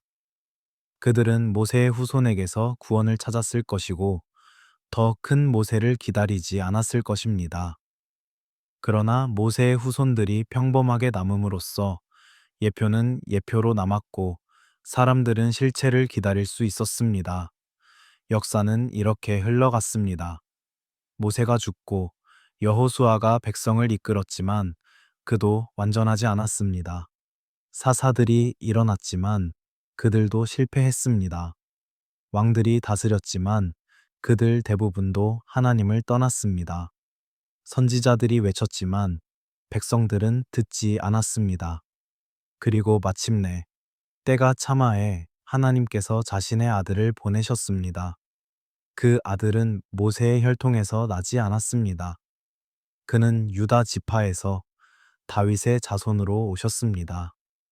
그러나 그는 모세가 예언한 그 선지자였고 모세가 시작한 출애굽을 완성한 구원자였으며 모세보다 더 큰 중재자였습니다. 그는 새로운 언약을 세우셨고 영원한 제사장이 되셨으며 참된 만나가 되셨습니다. 모세의 아들들이 역사에서 지워진 이유는 바로 이것입니다. 하나님은 인간 왕조를 원하지 않으셨고 혈통신앙을 경계하셨으며 더 큰 아들을 위한 공간을 남겨두셨습니다.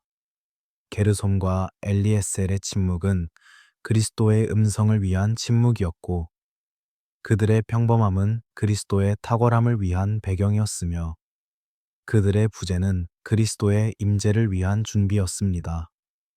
잠 속에서 남는 마지막 메시지는 이것입니다. 이름이 사라져도 충성은 남습니다. 게르솜과 엘리에셀은 유명해지지 못했지만 성전의 국간을 충성스럽게 지켰습니다. 그들은 제사장이 되지 못했지만 레위인으로 신실하게 섬겼습니다. 그들은 아버지만큼 위대해지지 못했지만 자신들의 자리에서 최선을 다했습니다. 그리고 그것으로 충분했습니다. 하나님은 모든 사람이 모세가 되기를 기대하지 않으십니다. 하나님은 모든 사람이 제사장이 되기를 요구하지 않으십니다. 하나님은 각 사람이 자기 자리에서 자기 소명을 따라 충성스럽게 살기를 원하십니다. 그것이 곡간을 지키는 일이든, 성전 문을 여는 일이든, 악기를 연주하는 일이든, 중요한 것은 그 일을 하나님께 하듯 하는 것입니다. 밤이 깊어갑니다. 별들은 여전히 밝고, 공기는 고요하며, 세상은 잠들어 있습니다. 우리는 긴 여정을 마치고, 이제 휴식으로 들어갑니다. 모세의 아들들 이야기를 따라오며 우리는 많은 것을 배웠습니다. 위대한 유산이 자동으로 전승되지 않는다는 것, 혈통이 보장이 아니라는 것, 하나님께서는 각 세대를 개별적으로 부르신다는 것을 배웠습니다. 우리는 또한 침묵의 의미를 배웠습니다. 역사에 기록되지 않는 것이 반드시 가치 없는 것은 아니라는 것, 무대 뒤의 섬김도 하나님께는 소중하다는 것, 이름이 잊혀져도 충성은 기억된다는 것을 배웠습니다. 게르솜과 엘리에셀은 유명하지 않았지만 그들의 섬김은 하나님의 성전이 기능하게 만들었고 그들의 충성은 하나님의 일이 계속되게 했습니다. 그리고 우리는 하나님의 더 큰 계획을 엿보았습니다. 모든 구약의 이야기는 그리스도를 가리키고 모든 예표는 실체를 향하며 모든 불완전함은 완전함을 기다린다는 것을 보았습니다. 모세는 위대했지만 그리스도는 더 위대하십니다. 아론은 제사장이었지만 그리스도는 영원한 대제사장이십니다. 출애굽은 놀라운 구원이었지만 십자가는 더 놀라운 구원입니다. 이 모든 이야기가 우리에게 위로를 줍니다. 우리 중 대부분은 모세처럼 위대하지 않을 것입니다. 우리는 바다를 가르지 못할 것이고 율법을 받지 못할 것이며 민족을 이끌지 못할 것입니다. 우리 중 많은 이들은 게르솜과 엘리에셀처럼 역사의 주변부에서 조용히 평범하게 살아갈 것입니다. 그러나 그것으로 충분합니다. 하나님은 우리에게 유명해지라고 하지 않으십니다. 하나님은 우리에게 위대해지라고 요구하지 않으십니다. 하나님은 단지 충성하라고, 순종하라고, 자기 자리에서 최선을 다하라고 말씀하십니다. 그리고 그렇게 사는 삶이 하나님 보시기에 아름다운 삶입니다. 게르솜이라는 이름, 나는 이방인이 되었다는 고백은 결국 모든 믿는 자의 고백이기도 합니다. 우리는 이 땅에서 나그네이고 이 세상은 우리의 궁극적인 고향이 아닙니다. 우리는 더 나은 본향을 사모하며 장차 올 도성을 바라보며 잠시 이곳에 머물고 있을 뿐입니다. 게르솜처럼 우리도 이방인이지만 그것은 슬픔이 아니라 정체성입니다. 엘리에셀이라는 이름, 하나님은 나의 도움이시다는 고백은 모든 시대, 모든 믿는 자의 간증입니다. 우리의 힘으로는 할 수 없지만 하나님께서 도우십니다. 우리의 지혜로는 알 수 없지만 하나님께서 인도하십니다. 우리의 의로는 설 수 없지만 하나님께서 의롭다 하십니다. 엘리에셀처럼 우리도 하나님의 도우심으로 살아갑니다. 사막의 바람이 천천히 불어옵니다. 모래 위에 발자국들이 지워지고 옛 텐트의 흔적들이 사라지며 수천 년이 흘러갔습니다. 게르솜과 엘리에셀은 오래전에 죽었고 그들의 무덤이 어디인지도 아무도 모릅니다. 그러나 그들의 이름은 성경 속에 남아 있고 그들의 이야기는 여전히 우리에게 말하고 있으며 그들의 침묵은 여전히 큰 소리로 외치고 있습니다. 하나님께는 손주가 없습니다. 각 사람은 스스로 하나님을 만나야 하고 스스로 선택해야 하며 스스로 순종해야 합니다. 위대한 부모도 경건한 조상도 훌륭한 유산도 우리를 대신하여 믿어줄 수 없습니다. 신앙은 개인적이고 소명은 고유하며 순종은 자발적이어야 합니다. 동시에 이름이 사라져도 충성은 남습니다. 우리가 유명하지 않아도 역사책에 기록되지 않아도 사람들에게 알려지지 않아도 하나님은 아십니다. 하나님은 보물창고를 지키는 레위인을 아시고 성전 문을 여는 사람을 기억하시며 조용히 헌신하는 모든 일을 귀하게 여기십니다. 그리고 우리 모두는 더 큰 이야기의 일부입니다.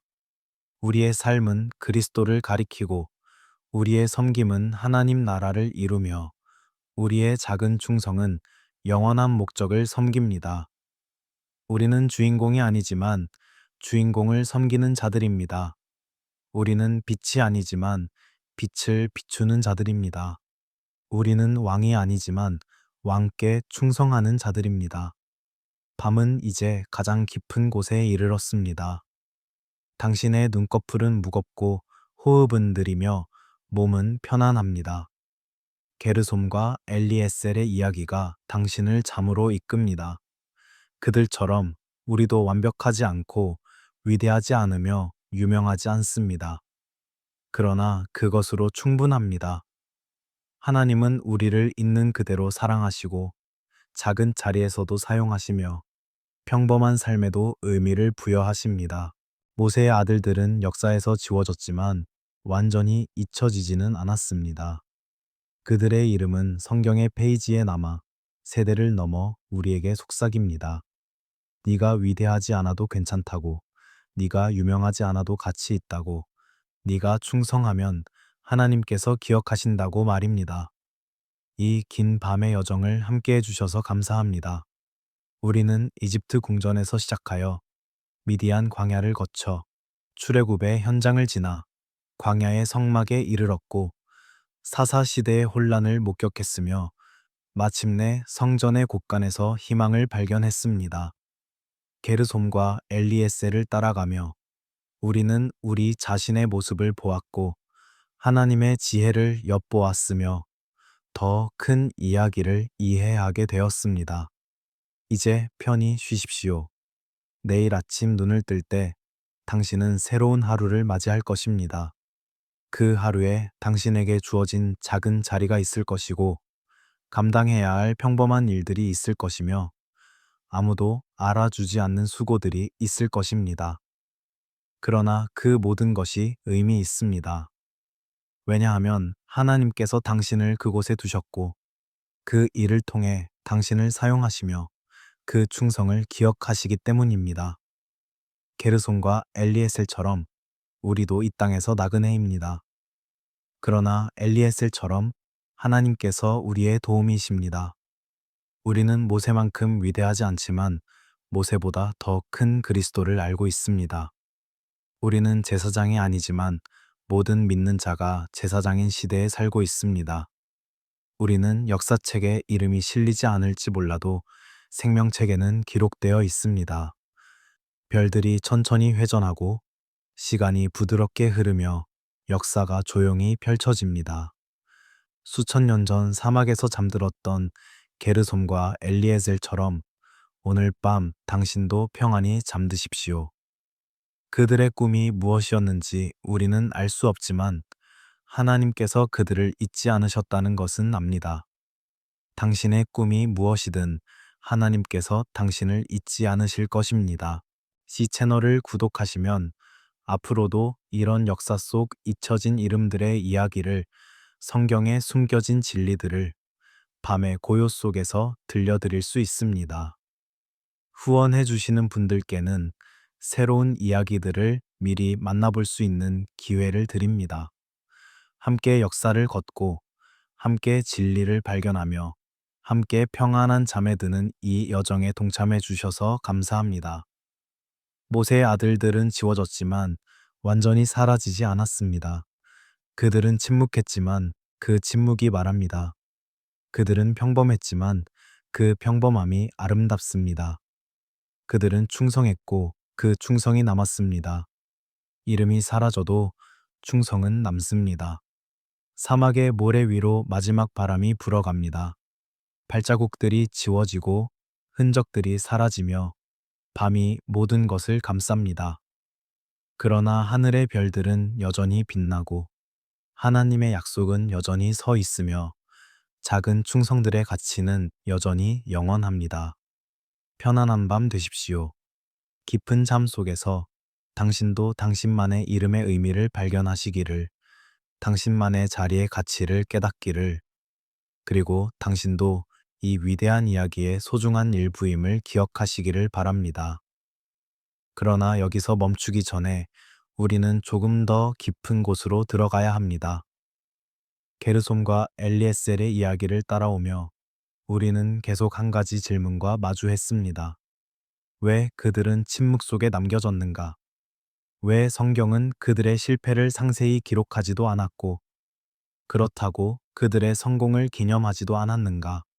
왜 그들은 그저 조용히, 거의 들리지 않게 역사의 페이지를 스쳐 지나갔는가? 성경을 읽다 보면 우리는 하나님께서 침묵을 사용하시는 독특한 방식을 발견하게 됩니다. 어떤 사람들의 죄는 온 세상에 공개됩니다. 다윗의 간음과 살인은 선지자 나단을 통해 폭로되고 그 결과는 상세히 기록되며 그의 가정의 비극은 숨김없이 드러납니다. 사울의 불순종은 공개적으로 책망받고 그의 왕국이 찢기는 장면은 극적으로 묘사됩니다. 솔로몬의 우상 숭배는 명확히 비난받고 그로 인한 왕국의 분열은 자세히 기록됩니다. 그러나 어떤 사람들은 다릅니다. 그들의 실패나 죄가 있었을지라도 성경은 그것을 크게 다루지 않습니다. 그들은 조용히 무대에서 사라지고 더 이상 언급되지 않으며 역사는 그들 없이 계속 진행됩니다. 이것은 처벌이 없다는 뜻일까요? 아니면 다른 종류의 처벌일까요? 아니면 처벌이 아니라 보호일까요? 게르솜과 엘리에셀의 경우를 생각해 보십시오. 성경은 그들이 큰 죄를 지었다고 말하지 않습니다. 물론 그들의 후손 중 하나인 요나단은 우상 숭배에 연루되었지만 게르솜과 엘리에셀 자신이 하나님께 크게 반역했다는 기록은 없습니다. 그들은 단지 평범했고 눈에 띄지 않았으며 아버지의 위대함을 이어받지 못했을 뿐입니다. 기록되지 않았다는 것은 무엇을 의미할까요? 고대 세계에서 기록된다는 것은 존재한다는 뜻이었습니다. 왕들은 자신의 업적을 돌에 새겨 영원히 기억되고자 했고, 정복자들은 자신의 승리를 기념비에 남겨 후대에 알리고자 했습니다. 기록되지 않는다는 것은 잊힌다는 것이었고, 잊힌다는 것은 일종의 죽음이었습니다. 그러나 성경적 관점에서 기록되지 않음은 다른 의미를 가질 수 있습니다. 때로 그것은 하나님께서 의도적으로 어떤 것을 숨기시는 것입니다. 신명기 29장 29절은 말합니다. 감추어진 일은 우리 하나님 여호와께 속하였거니와 나타난 일은 영원히 우리와 우리 자손에게 속하였나니 어떤 것들은 드러나야 하고 어떤 것들은 감추어져야 합니다. 그리고 무엇을 드러내고 무엇을 감출지는 하나님께서 결정하십니다. 모세의 아들들이 처벌당했다는 기록이 없다는 것은 주목할 만합니다. 그들은 공개적으로 책망받지 않았고 저주받지 않았으며 심판의 대상이 되지 않았습니다. 그들은 단지 선택되지 않았을 뿐입니다. 제사장으로 세워지지 않았고 지도자로 임명되지 않았으며 역사의 중심에 서지 못했습니다. 이것은 처벌이 아니라 선택의 문제였습니다. 성경을 보면 하나님께서 사람을 다루시는 두 가지 방식이 있습니다. 하나는 공개적 심판입니다.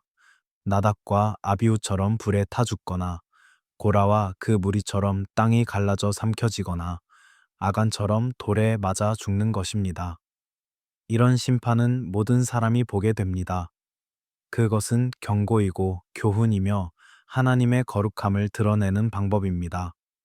사람들은 이것을 보고 두려워하며 죄를 멀리하게 됩니다. 그러나 다른 방식도 있습니다. 조용한 퇴장입니다. 무대에서 천천히 사라지는 것입니다. 더 이상 언급되지 않는 것입니다. 게르솜과 엘리에셀은 이 두 번째 방식을 경험했습니다. 그들은 불에 타지 않았고 땅에 삼켜지지 않았으며 돌에 맞지 않았습니다. 그들은 단지 조용히 뒤로 물러났고 역사는 그들 없이 계속되었습니다. 어떤 면에서 이것은 자비였을 수 있습니다. 공개적 심판은 두렵고 수치스러우며 모든 사람의 기억에 남습니다. 그러나 조용한 퇴장은 존엄을 보존합니다. 게르솜과 엘리에셀은 악명으로 기억되지 않습니다. 그들은 반역자로 낙인 찍히지 않았고 배교자로 비난받지 않았으며 하나님의 원수로 선언되지 않았습니다. 그들은 단지 평범한 레위인으로 살다가 조용히 생을 마쳤습니다. 하나님께서 역사에서 사람을 지우는 방법은 다양합니다. 때로는 극적으로 심판을 통해 지우십니다. 소돔과 고모라처럼 불과 유황으로 멸망시키시거나 대홍수처럼 물로 쓸어버리십니다. 그러나 때로는 조용히 단순히 언급하지 않음으로 지우십니다. 출애굽기에서 민수기로 신명기에서 여호수아기로 넘어가는 동안 게르솜과 엘리에셀은 서서히 페이지에서 사라집니다. 격렬한 퇴장이 아니라 조용한 소멸입니다. 침묵은 두려움을 줍니다. 왜냐하면 우리는 침묵의 이유를 확실히 알 수 없기 때문입니다. 게르솜과 엘리에셀이 왜 더 이상 언급되지 않는지, 그들이 어떻게 살았고 어떻게 죽었는지, 그들이 하나님과 어떤 관계를 맺었는지 우리는 정확히 알 수 없습니다. 침묵은 공백을 만들고 공백은 상상을 불러일으키며 상상은 불안을 낳습니다. 그러나 동시에 침묵은 자비이기도 합니다. 모든 것이 기록되고 폭로되고 심판받는 것보다 조용히 덮이는 것이 때로는 더 큰 은혜입니다. 시편 32 편 1절은 말합니다. 허물의 사함을 받고 자기 죄가 가려진 자는 복이 있도다. 죄가 가려진다는 것, 허물이 숨겨진다는 것은 축복입니다. 물론 이것은 회개하지 않은 죄를 덮는다는 뜻이 아니라 용서받은 죄가 더 이상 공개적으로 언급되지 않는다는 뜻입니다. 이름이 사라질 때 무엇이 남을까요? 이것은 존재론적 질문입니다. 우리의 정체성은 우리의 이름과 얼마나 연결되어 있을까요? 우리의 가치는 우리가 기억되는 것에 얼마나 의존할까요? 게르손과 엘리에셀은 거의 잊혔지만 그들이 하나님 앞에서 가치 없었다는 뜻은 아닙니다. 사실 성경은 우리에게 놀라운 진리를 가르칩니다. 하나님께는 익명이 없다는 것입니다. 사람들이 잊어도 역사가 기록하지 않아도 하나님은 모든 이름을 아십니다. 이사야 49장 16절에서 하나님은 말씀하십니다. 내가 너를 내 손바닥에 새겼고 우리의 이름은 하나님의 손바닥에 새겨져 있습니다. 사람의 기억에서 지워질 수 있어도 하나님의 기억에서는 지워지지 않습니다. 말해지지 않은 이야기들은 밤에 더 크게 들립니다.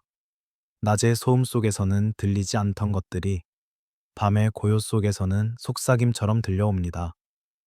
게르솜과 엘리에셀의 침묵은 낮에는 그저 역사의 공백처럼 보이지만 밤에는 질문이 됩니다. 왜 그들은 침묵했을까? 무엇이 말해지지 않았을까? 그 침묵 속에 무엇이 숨어 있을까? 그리고 이 질문들은 우리 자신에게로 돌아옵니다. 우리의 삶에서 말해지지 않은 이야기는 무엇일까요? 우리가 기록되지 않은 순간들, 아무도 알지 못하는 선택들, 숨겨진 고통들과 조용한 승리들은 어떤 의미를 가질까요? 우리가 역사에 이름을 남기지 못한다면 우리의 삶은 의미가 없는 것일까요? 게르솜과 엘리에셀은 우리에게 대답합니다. 아니라고. 침묵은 실패의 증거가 아니라 선택의 기록이라고. 하나님께서 어떤 이들을 전면에 세우시고 어떤 이들을 뒤에 두시는 것은 가치의 차이가 아니라 역할의 차이라고. 기록되지 않았다고 해서 의미 없는 것이 아니라 다른 방식으로 의미 있는 것이라고 말입니다. 밤은 깊고 침묵은 부드럽습니다.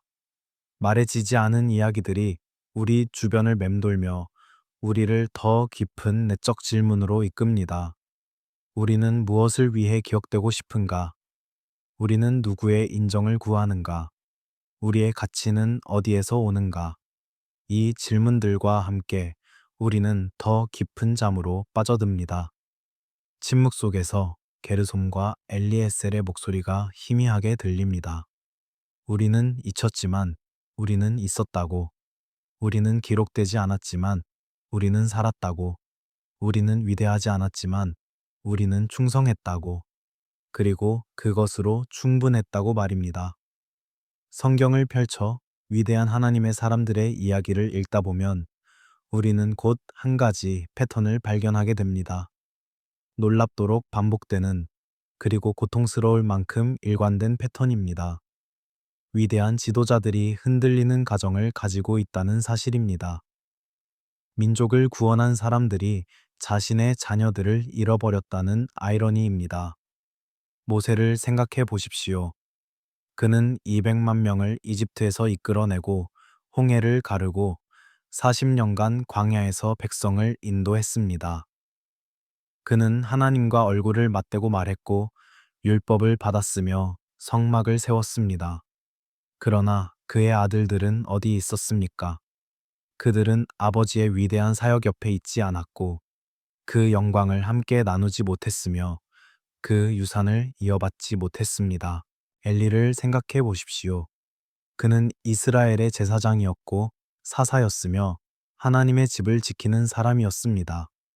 그러나 그의 아들들 홈리와 비느하스는 어떻게 되었습니까? 그들은 하나님의 제물을 멸시하고 백성들을 학대하고 성막문에서 수종드는 여인들과 동침했습니다. 사무엘상 2장 12절은 이렇게 기록합니다. 엘리의 아들들은 불량자라 여호와를 알지 못하더라. 사무엘을 생각해 보십시오. 그는 어렸을 때부터 하나님을 섬겼고 선지자로 부름받았으며 이스라엘을 인도한 마지막 사사였습니다. 그는 사울을 왕으로 기름 붓고 다윗을 선택했으며 평생 하나님께 충성했습니다. 그러나 그의 아들들은 어떻게 되었습니까? 사무엘상 8장 3절은 말합니다. 그의 아들들이 그의 행위를 따르지 아니하고 이익을 따라 뇌물을 받고 판결을 굽게 하니라. 다윗을 생각해 보십시오. 그는 이스라엘의 가장 위대한 왕이었고 하나님의 마음에 합한 사람이라고 불렸으며 메시아의 조상이 되었습니다. 그러나 그의 가정은 어땠습니까? 암논은 이복 누이 다말을 강간했고 압살롬은 형을 죽이고 아버지를 배신했으며 아도니아는 왕위를 찬탈하려 했습니다. 다윗의 집은 피와 음모와 배신으로 얼룩졌습니다. 이것은 우연이 아닙니다. 이것은 패턴입니다. 그리고 이 패턴은 우리에게 깊은 질문을 던집니다. 왜 하나님께 가장 가까운 사람들이 자신의 가정에서는 실패했을까요? 왜 민족을 살린 사람들이 자신의 자녀들은 잃어버렸을까요?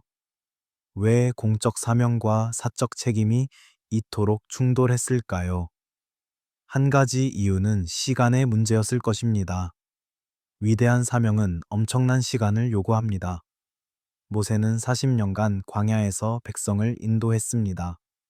매일 그들의 불평을 들었고 그들의 분쟁을 해결했으며 그들을 위해 하나님께 간구했습니다. 이 모든 것이 시간을 소모했습니다.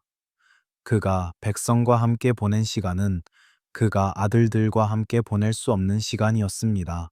엘리는 성막에서 살았습니다.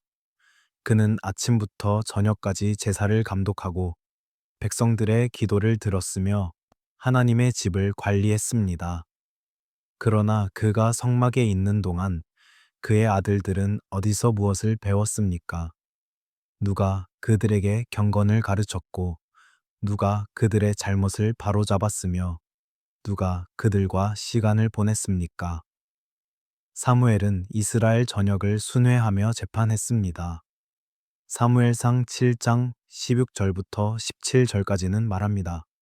그가 해마다 베델과 길갈과 미스바로 순회하여 그 모든 곳에서 이스라엘을 다스렸고 라마로 돌아왔으니 이는 거기에 자기 집이 있음이라. 거기서도 이스라엘을 다스렸으며 그는 끊임없이 여행했고 끊임없이 봉사했으며 끊임없이 일했습니다. 그러나 그의 아들들은 그와 함께 여행하지 않았고 그의 헌신을 보지 못했으며 그의 신앙을 배우지 못했습니다. 민족을 살리느라 가정을 잃는 위험은 실제합니다. 이것은 선택의 문제가 아니라 시간의 물리적 한계입니다. 한 사람은 동시에 두 곳에 있을 수 없고 한 사람의 에너지는 유한하며 한 사람의 관심은 나누어질 수밖에 없습니다. 공적 사명이 크면 클수록 사적 관계를 위한 시간과 에너지는 줄어듭니다. 모세가 자녀 양육에 남긴 공백은 컸습니다. 그는 아들들을 미디안으로 보냈고 출애굽의 중요한 순간들에 그들은 없었습니다. 나중에 그들이 합류했지만 이미 형성의 시기는 지나갔습니다. 아이들은 어렸을 때 아버지의 신앙을 보고 배워야 합니다. 그러나 게르솜과 엘리에셀은 아버지가 하나님과 씨름하는 것을 보지 못했고 파라오와 대결하는 것을 목격하지 못했으며 백성을 이끄는 것을 경험하지 못했습니다. 그들이 본 것은 무엇이었을까요? 미디안에서 양을 치는 아버지, 가끔 먼 곳을 바라보며 무언가를 그리워하는 아버지, 과거에 대해 말하지만 현재에는 평범한 목자인 아버지였습니다. 이것이 그들이 배운 신앙이었습니다. 원대하지만 멀리 있는, 위대하지만 실제하지 않는 신앙이었습니다. 신앙이 보여지는 자리에만 머물 때 문제가 발생합니다. 엘리는 성막에서 흠없는 제사장이었지만 집에서는 어떤 아버지였습니까? 사람들은 그를 존경했지만 그의 아들들은 그를 두려워하지 않았습니다. 그는 공적으로는 하나님의 대변자였지만 사적으로는 권위 없는 아버지였습니다. 사무엘상 2장 23절부터 24절까지는 엘리가 아들들에게 경고했지만 그들이 듣지 않았다고 기록합니다. 그의 말에는 힘이 없었습니다. 왜일까요? 어쩌면 엘리는 아들들과 함께 시간을 보내지 않았기 때문일 것입니다. 어쩌면 그는 그들을 훈계하지만 관계를 맺지 않았기 때문일 것입니다. 어쩌면 그는 성막의 규칙을 가르쳤지만 하나님의 사랑을 전하지 못했기 때문일 것입니다. 신앙은 단순히 가르침으로 전수되지 않습니다. 신앙은 관계 속에서, 삶을 통해 함께하는 시간 속에서 전달됩니다. 다음 세대에게 신앙을 전수하는 것은 실제로 매우 어렵습니다. 신명기 6장 6절부터 7절까지는 이렇게 명령합니다. 오늘 내가 내게 명하는 이 말씀을 너는 마음에 새기고 네 자녀에게 부지런히 가르치며 집에 앉았을 때에든지 길을 갈 때에든지 누워 있을 때에든지 일어날 때에든지 이 말씀을 강론할 것이며 집에 앉았을 때, 길을 갈 때, 누울 때, 일어날 때 이것은 끊임없는 함께함을 의미합니다. 그러나 모세는 백성과 함께 길을 갔지 아들들과는 아니었습니다. 엘리는 성막에 앉아 있었지 집에는 아니었습니다. 사무엘은 이스라엘 전역을 순회했지 아들들과는 함께하지 않았습니다. 그들은 하나님의 일을 했지만 그 일이 그들을 가족으로부터 분리시켰습니다. 하나님의 일과 하나님의 마음이 항상 같은 방향을 가리키는 것은 아닙니다. 이것은 역설적이지만 진실입니다. 우리는 하나님의 일을 하면서도 하나님의 마음을 잃을 수 있습니다. 우리는 사역에 헌신하면서도 사랑에는 실패할 수 있습니다. 우리는 많은 사람을 섬기면서도 가장 가까운 사람을 소홀히 할 수 있습니다. 예수님은 이 긴장을 이해하셨습니다. 그는 군중을 가르치셨지만 제자들과도 시간을 보내셨습니다. 그는 많은 사람을 치유하셨지만 12명과는 특별한 관계를 맺으셨습니다. 그는 온 세상을 구원하기 위해 오셨지만 개별적인 사람들을 사랑하셨습니다. 그는 균형을 보여주셨습니다. 그러나 모세와 엘리와 사무엘은 이 균형을 찾지 못했습니다. 아니면 찾을 수 없었습니다. 그들의 사명은 너무 컸고 그들의 책임은 너무 무거웠으며 그들의 시간은 너무 부족했습니다. 그들은 선택해야 했고 그들은 민족을 선택했습니다. 그리고 그 결과 그들의 가정은 고통받았습니다. 부모의 신앙과 자녀의 신앙은 다릅니다. 이것은 우리가 받아들여야 할 현실입니다. 부모가 아무리 경건해도 자녀가 자동으로 경건해지는 것은 아닙니다. 부모가 아무리 하나님을 섬겨도 자녀가 반드시 하나님을 사랑하는 것은 아닙니다. 각 사람은 자신의 선택을 해야 하고 각 세대는 자신의 신앙을 형성해야 합니다. 그러나 동시에 부모가 자녀에게 신앙의 기초를 놓아줄 책임은 있습니다. 그것은 단순히 가르침이 아니라 존재입니다. 함께 있어주는 것, 들어주는 것, 사랑을 보여주는 것, 하나님을 삶으로 증거하는 것입니다. 모세와 엘리와 사무엘은 이 부분에서 부족했고 그 결과는 다음 세대에 나타났습니다. 자장가처럼 반복되는 질문이 밤 공기를 채웁니다. 나는 누구를 먼저 돌보고 있는가? 나는 무엇을 위해 시간을 쓰고 있는가? 나는 누구와 함께 있는가? 이 질문들은 비난이 아니라 성찰입니다. 모세를 판단하려는 것이 아니라 우리 자신을 돌아보려는 것입니다. 위대한 사명과 가정 사이의 긴장은 오늘도 계속됩니다. 목회자들, 선교사들, 사역자들이 이 긴장과 씨름합니다. 많은 시간을 교회에서 보내야 하는 목사와 아버지를 기다리는 자녀들 사이에서, 먼 땅에서 복음을 전하는 선교사와 본국에 남겨진 가족 사이에서, 하나님의 일에 헌신하는 사람과 관계를 원하는 사람들 사이에서 쉬운 답은 없습니다. 간단한 공식도 없습니다.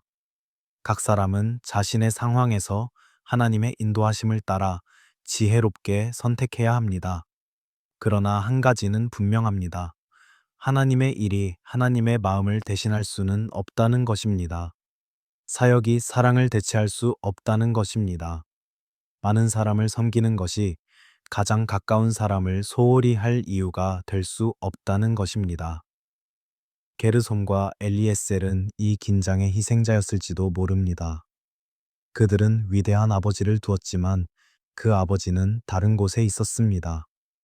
그들은 하나님의 사람의 아들이었지만 그 사람은 하나님의 일로 바빴습니다. 그들은 사랑받았을 것이지만 그 사랑은 거리를 두고 표현되었습니다. 밤은 깊어지고 질문들은 부드럽게 우리를 감쌉니다. 자장가처럼 반복적으로 조용히 나는 누구를 먼저 돌보고 있는가? 나는 무엇을 위해 존재하는가? 나는 어디에 있어야 하는가?